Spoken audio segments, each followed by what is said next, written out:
Assalamualaikum warahmatullahi wabarakatuh. Berjumpa kembali dengan saya Sudra Irawan di mata kuliah Statistika. Baiklah, pada pertemuan ke-6 ini kita akan membahas terkait dengan statistika deskriptif. Nah, statistika deskriptif yang akan kita bahas adalah bagaimana pengolahan data hasil kuesioner. Pada pertemuan kedua, pertemuan ketiga, dan pertemuan keempat, kita sudah belajar bagaimana teknik pengumpulan data, kemudian bagaimana cara membuat kuesioner.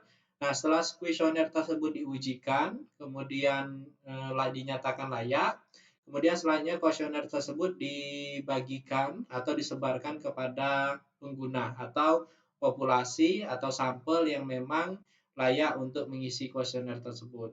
Nah, setelah kuesioner tersebut diisi, tentu kita harus melakukan proses rekapitulasi.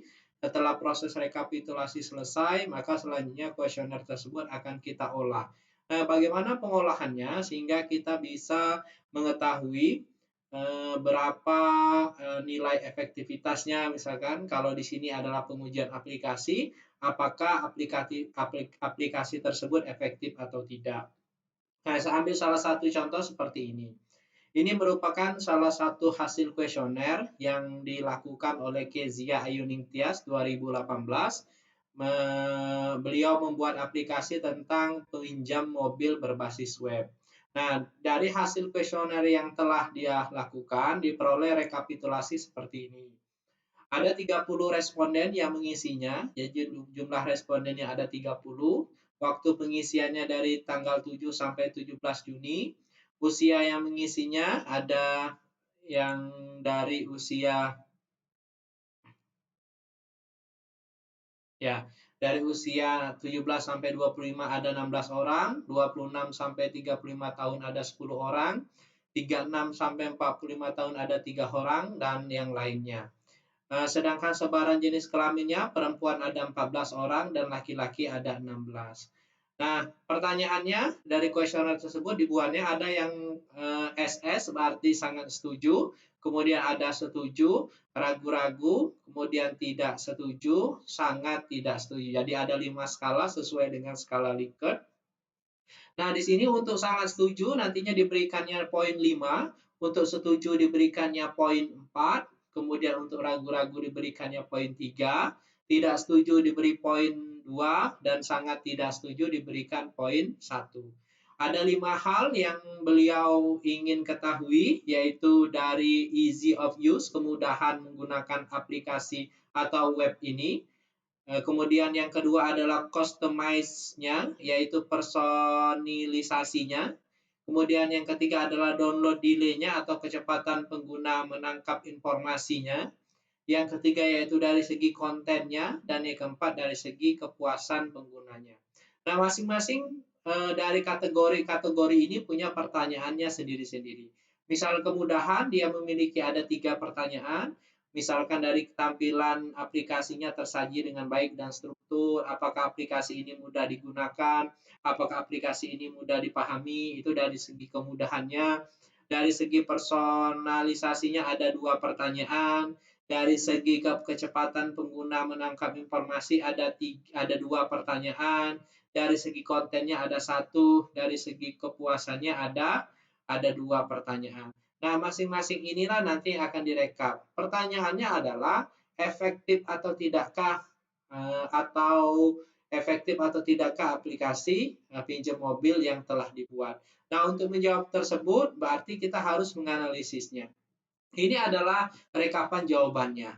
Misalkan untuk yang kemudahan, yang menjawab sangat setuju ada 14, setuju ada 15, ragu-ragu tidak ada, tidak setuju ada 1, totalnya harus jumlahnya 30. Ini masing-masing jumlah total yang mengisi. Sangat setuju ada 14 orang. Misalkan untuk dari segi apakah aplikasi ini mudah digunakan, sangat setuju menjawab 14 orang. Setuju menjawab 15 orang, ragu-ragu menjawab 1 orang.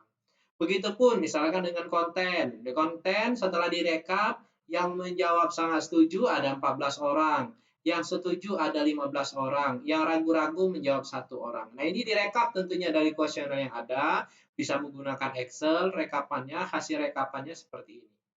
Nah, Dari sini nantinya kita ingin mengetahui apakah aplikasi yang sudah dibuat ini efektif atau tidak. Tentu kita harus mencari dahulu masing-masing kategorinya.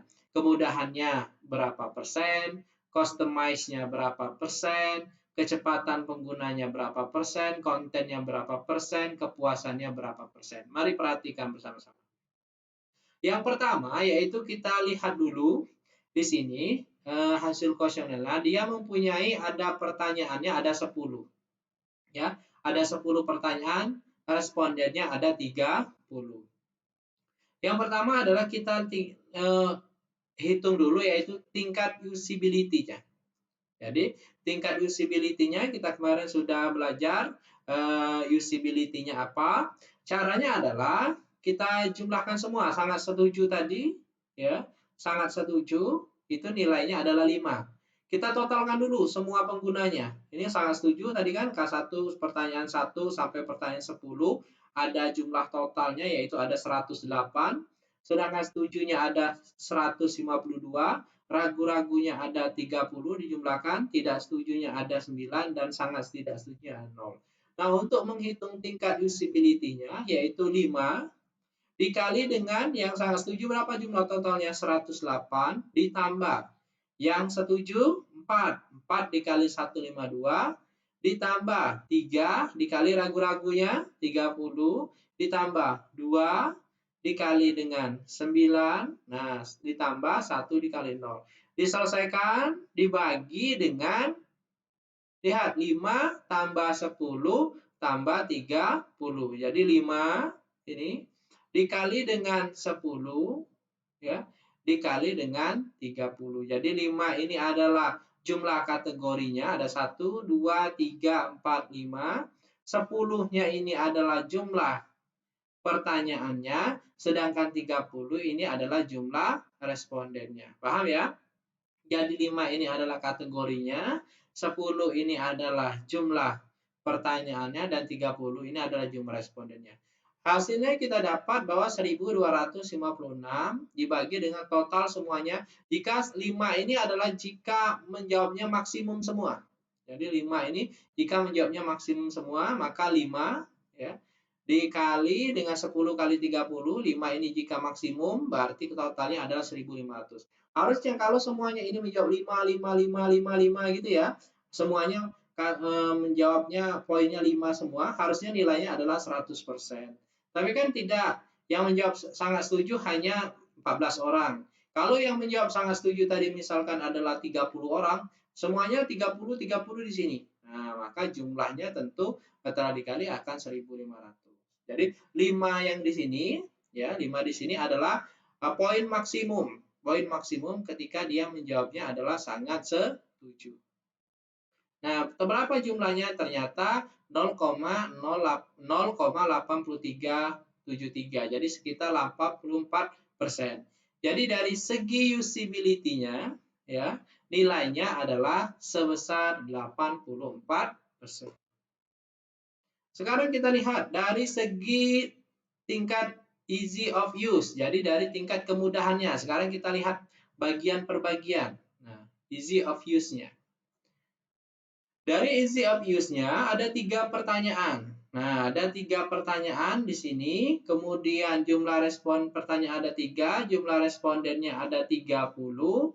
Berarti kita lihat dari 3 pertanyaan ini kita jumlahkan semua ya, kita jumlahkan sama 5 kalau dia poin maksimum dikali dengan yang sangat setuju berarti dikali dengan 42, setuju 4 dikali dengan 44, kemudian ragu-ragu 3, di sini jumlahnya adalah 2, kemudian 3 setuju 2 dikali dengan 1 ditambah 1 dikali dengan 0 dibagi 5. 5 ini adalah nilai maksimum ya. Ini kalau dia menjawabnya adalah sangat setuju semua. Jadi 5 dikali dengan 3, 3 ini adalah jumlah pertanyaannya, kemudian dikali dengan jumlah respondennya ada 30. Sehingga nanti jumlahnya adalah 394 dibagi dengan 450. Hasilnya adalah 88%. Ini untuk tingkat kemudahannya. Kemudian tingkat personalisasinya, atau customize-nya ya. Tingkat customize-nya atau personalisasinya sama seperti yang tadi. Ada 2 pertanyaan, kita jumlahkan. Jadi ada K4 dan K5 dijumlahkan semua, ya kan? Jumlah pertanyaan 2, jumlah respondennya ada 30, sama seperti tadi 5 dikali 9, 4 dikali dengan 20, 3 dikali dengan 24, 2 dikali 7 ditambah 1 kali 0 dibagi nilai poin ketika dia menjawab maksimum 5 kali 2 dikali 30. Jadi hasil yang diperoleh adalah 70%. Begitupun untuk download delay-nya. Ada 2 pertanyaan, jumlah respondennya 30, kita jumlahkan dari K6 dan K7 yang menjawab sangat setuju di K6 ada 9 orang, K7 ada 13 orang, jumlahnya 22, setuju ada 36, ragu-ragu ada 2, dan yang lainnya kosong. Kita jumlahkan 5, sangat setuju kita kasih poin 5, dikali dengan jumlah bobotnya 22, 4 dikali dengan 36, 3, ya, ragu-ragu dikali dengan 2, dan seterusnya. Dibagi dengan 5, 5 ini adalah poin maksimum, dikali dengan 2, banyaknya pertanyaan, dikali 30. Diperoleh hasilnya sekitar 87% untuk tingkat downloadnya. Kemudian untuk tingkat kontennya juga sama, hanya ada 1 pertanyaan, ya. Jadi jumlah pertanyaannya 1, jumlah respondennya ada 30, berarti kita jumlahkan 5 dikali 14, begitu seterusnya. Kemudian dibagi 5, jumlah pertanyaannya hanya ada 1, respondennya ada 30. Jadi hasilnya sekitar 89%. Ingat kalau ketemu kali ditambah, ini diselesaikan dulu ya, 5 kali 14 ditambah kemudian hasilnya baru ditambahkan hasil kali ini dulu. Jadi perkaliannya diselesaikan terlebih dahulu. 89% untuk tingkat kontennya. Tingkat kepuasannya juga sama, ada 2 pertanyaan. Respondennya ada 30, dijumlahkan dari masing-masing pertanyaan. Yang menjawab sangat setuju ada 21, setuju ada 37, ragu-ragu ada 1, tidak setuju ada 1.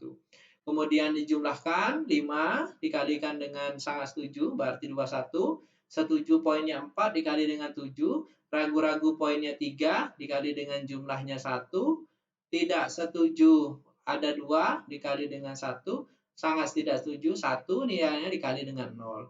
Dibagi dengan 5, poin tertinggi ya, nilai maksimum kalau dia menjawab sangat setuju semua 5 dikali dengan 2 jumlah pertanyaan dikali dengan responden hasilnya 86%.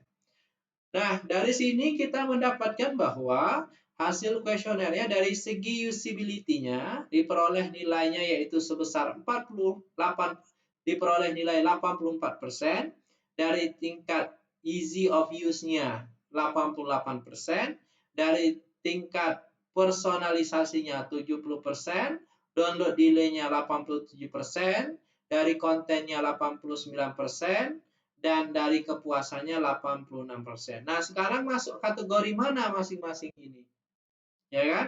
Apa kategori baik, cukup, sangat baik, atau memuaskan? Maka kita dari nilai-nilai kuantitatif ini, ya ini kan nilai-nilai kuantitatif berupa angka, kita akan ubah menjadi kualitatif. Tentu kita harus punya dasar kategorinya mana. Misalkan kayak kita nilai dari kurang dari 40 dapat E, misalkan 40 sampai 60 D, 60 sampai 75 misalkan C, misalnya seperti itu ya. Atau untuk dapat A harus 86 ke atas. Dari 75 sampai misalkan 85 dapat amin, misalkan seperti itu. Ya kan? Ada kategori-kategori. Nah, di sini juga sama. Kita melihat tadi ada jumlah pilihan jawabannya ada 5, ada sangat setuju, setuju ya kan, sampai sangat tidak setuju ada 5. Jumlah pertanyaannya ada 10, scoring terendahnya berapa? Scoring terendahnya yaitu 1, sangat tidak setuju, dan scoring tertingginya yaitu 5. Maka kita bisa membuat berapa prosentase terendah dan berapa prosentase tertinggi, persentase terendah dan persentase tertinggi. Yaitu 1, yaitu adalah nilai poin terendah tadi, 1, dikali dengan 10 jumlah pertanyaan dibagi dengan 5. 5 ini adalah jumlah poin maksimumnya, ya, 5 setuju tadi, dikali dengan 10 jumlah pertanyaan. Jadi 20%. Poin terendah. Nah, sedangkan untuk persentase tertinggi bisa kita buat maksimum berarti 5 dikali 10 dibagi 5 dikali 10. Jadi nilainya adalah 100. Jadi dalam membuat rentang nanti, jadi poin terrendahnya nanti adalah nilainya 20 dan poin tertingginya adalah 100. Ada berapa kategori di sini? Nah, karena di sini kita ada 5 pilihan jawaban, maka bisa saya buat menjadi 5 kategori. Boleh nggak Pak 4, 3? Boleh, ya kan? Tapi akan lebih baik pengkategoriannya ini disesuaikan dengan jumlah pilihan jawaban yang sudah kita buat. Karena ada 5 tadinya, ya maka sebaiknya kategorinya juga 5. Nilai terendah 20, nah kita kategori. Jadi ada 1, 2, 3, 4, 5. Kita buat menjadi 5 rentang. Nah kira-kira seperti inilah. Jadi dari 20% sampai 35% tidak baik, 36 sampai 51 kurang baik, 52 sampai 67 sedang, 68 sampai 83 baik, 84 sampai 100 sangat baik. Ini dengan pembulatan ya, tentu antara 35 dan 36 ada nilainya lagi, itu bisa dibulatkan kemana saja. Bisa 35 atau 36 sesuai dengan aturan pembulatan. Nah, dari sana berarti bisa kita kategorikan tingkat usability-nya tadi yang nilainya 84% tergolong sangat baik. Nah, lihat di sini. 84% berarti tergolong sangat baik. Easy of use-nya 88% tergolong sangat baik. Customize-nya 70. 70 masuk mana? Oh, berarti masuk kategori baik. Download delay-nya 87% termasuk sangat baik. Kontennya 89% termasuk sangat baik. Tingkat kepuasannya 86% termasuk sangat baik. Jadi sudah bisa kita kategorikan dari masing-masing kuesioner tadi. Ini secara 86%-nya misalkan tingkat kepuasannya adalah secara kuantitatif, sedangkan kualitatifnya tergolong sangat baik. Ya, itu ya cara pengolehan kuesioner. Jadi dari nanti setelah kuesionernya dapat, nanti saya minta salah satu ujiannya nanti, baik yang untuk PBL di Prodi Teknik Geomatika maupun yang di Prodi IF nanti ada kuesioner tentang kepuasan, ataupun ketika kalian sudah selesai tugas akhir kalian itu kan harus dilakukan proses pengujian aplikasi. Nah, pengujian aplikasi, pembuatan kuesionernya sudah saya ajari, metodenya sudah, kemudian cara pengolahannya nanti seperti ini. Jadi, langkah-langkah ini tolong nanti dimasukkan ke dalam laporannya. Jadi, paham step by step yang harus dilakukan. Mungkin itu saja yang dapat saya sampaikan, kurang lebih saya mohon maaf. Ini saya buat materi di sela-sela pelatihan, jadi mohon maaf jika kurang maksimum. Saya akhiri, jika ada yang belum mengerti silakan ditanya via WA atau media yang lainnya. Saya akhiri, wabillahi taufiq wal hidayah. Wassalamualaikum warahmatullahi wabarakatuh.